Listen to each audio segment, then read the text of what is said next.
Hello everyone and once again welcome to WS Cube Tech। Myself Umar Taskeer. Guys, इस particular video में हम लोग बात करने वाले हैं कि जो हमारे नए डिजिटल मार्केटर्स हैं, जो हमारे न्यूबी डिजिटल मार्केटर्स हैं, जो डिजिटल मार्केटिंग अभी सीख रहे हैं, इंप्लीमेंट करना स्टार्ट कर रहे हैं, छोटे बड़े क्लाइंट्स अभी उनके पास आए हैं या वो फ्रीलांसिंग कर रहे हैं, ऐसे लोग बहुत ज़्यादा गलतियां करते हैं। ऐसे जो नए डिजिटल मार्केटर्स बहुत ज़्यादा गलतियां करते हैं। जो डिजिटल मार्केटर्स इंटर्नशिप कहीं कर रहे हैं या कहीं ट्रेनिंग कर रहे हैं, उस फेज में भी हैं, तो वो लोग भी इस टाइप की गलतियां बहुत करते हैं। क्योंकि हम लोग तो बहुत ज़्यादा जो डिजिटल मार्केटिंग स्टूडेंट्स हैं उनके टच में रहते हैं, जो डिजिटल मार्केटिंग इंटर्न्स हैं उनके टच में रहते हैं, तो ये गलतियां हमने बड़ी क्लोजली ऑब्जर्व करी हैं। तो मैं उन गलतियों को आपके सामने शेयर कर रहा हूँ, आपके साथ शेयर कर रहा हूँ कि अगर आप भी डिजिटल मार्केटिंग की फील्ड में हैं या आना चाहते हैं या न्यूबी हैं या डिजिटल मार्केटिंग सीखना चाहते हैं, तो आप ये गलतियां ना करिएगा। चलिए शुरू करते हैं। और यहाँ पर आप देखें, मैंने जो आप देख सकते हैं 5 मेन मिस्टेक्स लिखी हैं जो हम लोगों ने बहुत ज़्यादा जो है ऑब्जर्व करी हैं।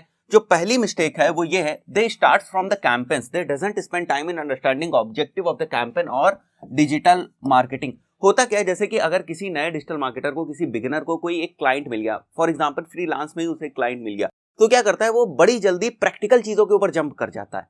प्रैक्टिकल चीजों का मतलब वो स्टार्टिंग में ही सोचता है कि जल्दी जल्दी मैं कैंपेन बना दूं, जल्दी जल्दी मैं फेसबुक एड्स रन कर दूं, जल्दी जल्दी मैं इनका गूगल एड्स रन कर दूं। बट वो ये नहीं समझने की कोशिश करता है कि हमारे क्लाइंट का जो बिजनेस है वो किस तरीके का है, हमारे क्लाइंट को क्या चाहिए, उसका एंड रिजल्ट क्या है, उसके गोल्स क्या है, उसके ऑब्जेक्टिव क्या है। जब तक आपको ये सारी चीजें क्लियर नहीं होंगी, आप उनको प्रैक्टिकल फॉर्म में ले ही नहीं जा पाओगे। तो स्ट्रैटेजिक पॉइंट ऑफ व्यू से अगर मैं आपको ये बताना चाहूं, तो स्ट्रैटेजिक पॉइंट ऑफ व्यू से भी आपको बहुत ज्यादा स्ट्रांग रहने की जरूरत है। सीधे सीधे आपको कैंपेन्स पे नहीं जंप करना है। बिकॉज फॉर एग्जाम्पल अगर आप फेसबुक एड्स का कैंपेन बनाने जाते हो तो होता क्या है, वो आपसे ऑब्जेक्टिव पूछता है शुरुआत में। भाई वो ऑब्जेक्टिव क्यों पूछता है? ताकि उस ऑब्जेक्टिव के अकॉर्डिंग वो आपके कैंपेन्स को ऑप्टिमाइज कर सके और आपके जो डिजायर्ड रिजल्ट्स हैं वो आपको दिला सके।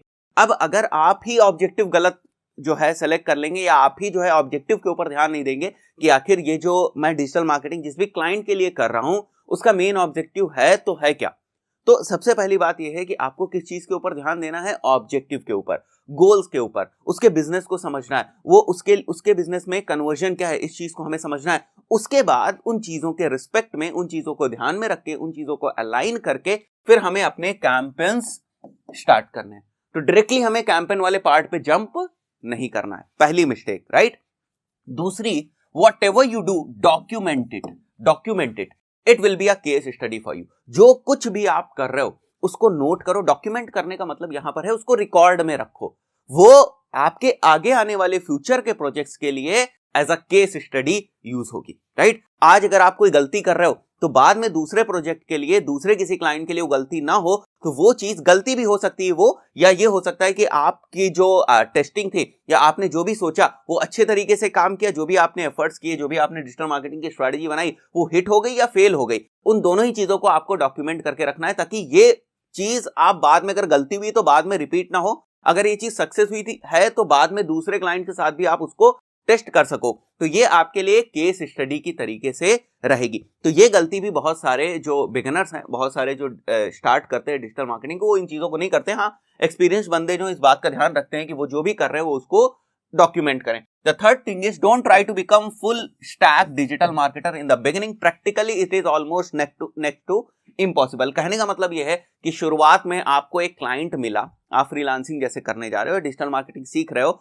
डिजिटल मार्केटिंग सीखते सीखते उस दौरान ही आपको एक छोटा क्लाइंट मिल गया। अब आप बोल रहे हो कि मैं आपका एसईओ भी कर दूंगा, मैं आपका फेसबुक एड्स भी कर दूंगा, मैं आपका गूगल एड्स भी कर दूंगा, मैं आपके क्रिएटिव्स भी देख लूंगा, मैं आपका ऑप्टिमाइजेशन भी कर दूंगा, मैं आपकी सोशल मीडिया की प्रोफाइल्स भी देख लूंगा। It is not possible guys, it is not possible. In the beginning it is almost next to impossible. Even experienced बंदे के लिए भी ये सारे काम करना पॉसिबल नहीं होता है। तो आप क्या करो, आप इन द बिगिनिंग एक चीज के ऊपर फोकस करो। अगर आप फेसबुक एड्स के ऊपर काम करना चाहते हो तो फेसबुक एड्स के ऊपर काम करो। अगर आप गूगल एड्स के ऊपर काम करना चाहते हो तो आप गूगल एड्स के ऊपर काम करो। अगर आपके क्लाइंट को एसईओ की रिक्वायरमेंट है, अगर आपके पास टीम है, आपके पास दूसरे आपके फ्रेंड्स भी हो सकते हैं जो वो एसईओ का काम कर सकते हैं आपके लिए, ठीक है। बट आपको क्या करना है, आपको ही एसईओ, आपको ही गूगल एड्स, आपको ही फेसबुक एड्स, आपको ही क्रिएटिव्स, ये सारे काम आपको नहीं करने हैं। ये पॉसिबल ही नहीं है, राइट। तो बात समझ में आ रही है ना। इसके लिए आपको कमिटमेंट करना है कि मैं सारी चीजें कर लूंगा, मैं सारी चीजें कर लूंगा। हाँ, मैं करवा जरूर दूंगा। अगर आपके कांटेक्ट में है, आपके नेटवर्क में ऐसे लोग हैं जिसमें आपने फेसबुक एड्स देख लिया, आपने गूगल एड्स देख लिया, अब एसईओ का काम आपने अपने फ्रेंड फ्रीलांसर को दे दिया, कोई आपके नेटवर्क में है उसको आपने दे दिया, तो स्टार्टिंग में आप मत सोचो कि सारी चीजें आप ही कर लोगे, आप ही इतने बड़े बड़े प्रोजेक्ट, जितने भी प्रोजेक्ट्स होंगे सारे आप ही मैनेज कर लोगे। It is not possible. Full stack digital marketer आप बिगिनिंग में नहीं बन सकते, right? Not investing time in testing things, investing more time in learning but not applying it. Information overload की सिचुएशन आप लोग क्रिएट कर देते हो, स्पेशली जो बिगिनर्स हैं। अब इंफॉर्मेशन ओवरलोड है क्या? पढ़ते जा रहे ब्लॉग्स पढ़ते जा रहे, वीडियोस देखते जा रहे, बट इंप्लीमेंटेशन अभी तक स्टार्ट नहीं किया। क्लाइंट्स हैं उनके पास, क्लाइंट्स हैं, अगर नहीं भी है तो मैंने कई बार इस चीज को बताया कि जैसे आपके पास अगर अपना ब्लॉग है तो अपने ब्लॉग से शुरू कर लो, उसमें भी कोई प्रॉब्लम नहीं है, राइट? अगर आपका कोई छोटा बिजनेस है, आपकी फैमिली में कोई छोटा बिजनेस है, तो उनके बिजनेस के लिए छोटा छोटा अमाउंट आप टेस्ट करो। अगर आप अमाउंट भी नहीं टेस्ट कर सकते तो गूगल माई बिजनेस के ऊपर जाके भाई प्रोफाइल बना लो, बड़ा आसान काम है। गूगल माई बिजनेस के ऊपर जाके प्रोफाइल बना लो, उसमें तो कोई पैसा लगता नहीं है, बिल्कुल फ्री, एब्सोल्युटली फ्री है गूगल माई बिजनेस। तो गूगल माई बिजनेस के ऊपर जाके आप आसानी से प्रोफाइल बना सकते हैं, राइट? तो लर्निंग में आपको जरूर लर्निंग करनी है, ऐसा नहीं लर्निंग नहीं करनी, और बल्कि कॉन्टिन्यूअस लर्निंग करनी है। हम लोग इतने एक्सपीरियंस के बाद भी, इतने प्रोजेक्ट्स देखने के बाद भी हम लोग कॉन्टिन्यूअस लर्निंग करते रहते हैं। तो आपको कॉन्टिन्यूअसली लर्निंग भी करनी है, अपडेट भी रखना है अपने आप को, अपग्रेड भी रखना है, बट लर्निंग का कर्व इतना ज्यादा ना हो कि प्रैक्टिकल आए ही ना। आप समझ रहे हो? वो लर्निंग का टाइम इतना ज्यादा ना हो कि वो लर्निंग ही आपकी आउटडेटेड हो जाए और जो प्रैक्टिकल है वो आए ही नहीं।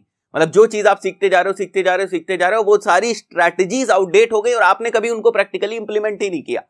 बात समझ में आ रही है? तो लर्निंग के कर्व को इतना ज्यादा आप मत खींचो, ठीक है?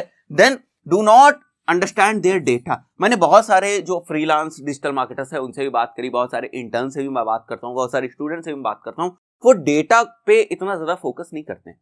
डेटा इन द सेंस वो एफर्ट्स तो करते हैं, लेकिन वो डेटा पे या तो डेटा को वो देखते नहीं है, या डेटा को अगर देख लेते हैं तो डेटा को समझ नहीं पाते हैं।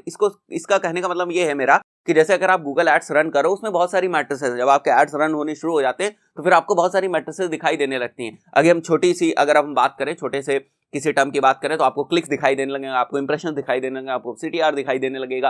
तो ये सारी चीजें आपको दिखाई देने लगेंगी, ये सारी चीजें आप अपने कैंपेन के रिस्पेक्ट में कैलकुलेट करना स्टार्ट कर दोगे तो ये आपको दिखेंगे। अब इनको आपको समझना भी है, इस डेटा को आपको समझना भी है कि आगे CTR क्या होता है, अगर कम है तो क्यों है, अगर ज्यादा है तो क्यों है, राइट? केवल आपको कैंपेन ही नहीं रन करना है, उसके साथ साथ जो डेटा एसोसिएटेड है उसको भी समझना है। अब ये सारी चीजें ऐसा नहीं कि केवल मैं पेड एड्स की बात कर रहा हूं, गूगल एड्स की बात कर रहा हूं, उसी पे एप्लीकेबल होगी। अगर आप किसी सोशल मीडिया के पेज को मैनेज कर रहे हो, सोशल मीडिया पेज, या मैं मान लेता हूं इसमें फेसबुक पेज, अगर आप फेसबुक पेज को भी मैनेज कर रहे हो तो उसके साथ भी जो एनालिटिक्स एसोसिएटेड है, उसके साथ भी जो डेटा एसोसिएटेड है, उसका आपको ध्यान रखना है, वो आपके समझ में आनी चाहिए, राइट? तो ये 5 मिस्टेक्स हैं और ये हमने कई बार ऑब्जर्व करी हैं कि ये गलतियां जनरली बहुत सारे जो डिजिटल मार्केटिंग की फील्ड में बिगिनर्स हैं वो ये गलतियां करते हैं। मैं आशा करता हूं कि अगर आप डिजिटल मार्केटिंग की फील्ड में स्टार्ट कर रहे हैं, सीख रहे हैं, कुछ छोटे बड़े क्लाइंट्स भी आपके पास आ गए, तो आप ध्यान रखिए इस टाइप की गलतियां आपको नहीं करनी है। गाइस, इस पर्टिकुलर वीडियो में इतना ही, मिलते हैं नेक्स्ट वीडियो में। Till then, good bye.